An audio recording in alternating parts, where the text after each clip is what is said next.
হযরত শাহজালাল আন্তর্জাতিক বিমানবন্দরের কার্গো ভিলেজে অগ্নিকাণ্ডের ঘটনায় গঠিত সকল তদন্ত কমিটির প্রতিবেদন হাতে পাওয়ার পর খুব শীঘ্রই তা প্রকাশ করা হবে বলে জানিয়েছেন বেসামরিক বিমান পরিবহন ও পর্যটন উপদেষ্টা শেখ বশির উদ্দিন। সকালে রাজধানীর ধানমন্ডিতে রিয়া গোপ মহিলা ক্রীড়া কমপ্লেক্স মাঠে আয়োজিত এক অনুষ্ঠানে সাংবাদিকদের প্রশ্নের জবাবে কথা বলেন তিনি।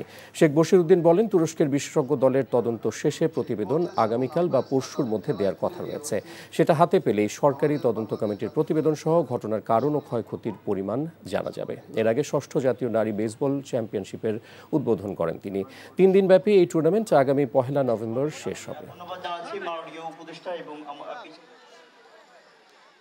আমাদের টার্কিশ যে ফরেনসিক এক্সপার্টরা এসছেন, ওখান থেকে ওনাদের প্রায় 7-8 জনের একটা অনুসন্ধান দল এসছেন।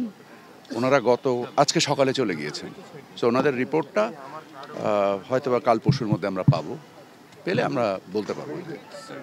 আর ওনাদের রিপোর্টটা তো মূল না, রিপোর্টটা আমাদেরটা মূল। সো আমাদের সাথে সহযোগিতা করার জন্য ওনারা এসছেন।